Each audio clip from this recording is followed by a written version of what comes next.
আজি মঙ্গলবাৰ মানে টিউজডে আৰু টিউজডে মোৰ ক্লাছ থাকে চানমাৰী ব্ৰাঞ্চত। চ' ৰাতিপুৱা কাপোৰ কানি পিন্ধি একেবাৰে চানমাৰীলৈ যাবলৈ ওলালোঁ, মানে ক্লাছ কৰিবলৈ যাবলৈ ওলালোঁ।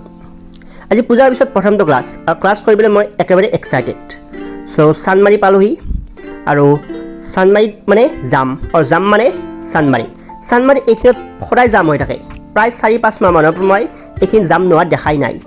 চ' চানমাৰীৰ কেৰিয়াৰ ফ্লাইটৰ ব্ৰাঞ্চলৈ মই ওলাই আহিলোঁ যাবলৈ বুলি। আৰু কেৰিয়াৰ ফ্লাইট ব্ৰাঞ্চটো পিছে ক'ত আছে আপুনি ভাবিছে চাগে চানমাৰীৰ।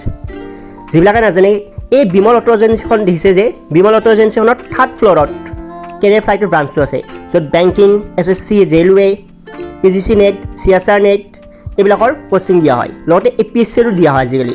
আৰু ডিজিটেল মাৰ্কেটিঙৰ ওপৰতো নতুনকৈ কোৰ্চ লঞ্চ কৰিছে ইয়াত। চ' আপুনি যদি ভাবি আছে ডিজিটেল মাৰ্কেটিঙৰ কোৰ্চ লয় তেতিয়াহ'লে ইয়াতে ল'ব পাৰে। পিছে এই ৰাস্তাটোৰে আমি কেৰিয়াৰ ফ্লাইটত যাওঁ। ইয়াত কোনো ধৰণৰ লিফ্ট নাই, চ' আমি চিৰিৰে যাব লাগে। চ' এই ৰাস্তাটোৰে আমি কেৰিয়াৰ ফ্লাইটত যাম। ইয়াৰে এনেকৈ যাই থাকিব লাগে চিৰিৰে।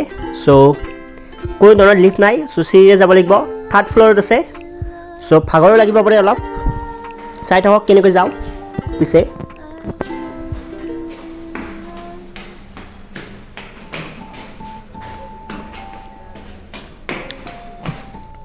চ' কেৰিয়াৰ ফ্লাইট পামেই, প্ৰায় 3rd ফ্ল'ৰ আমি পামেই আজিৰ ব্লগটো।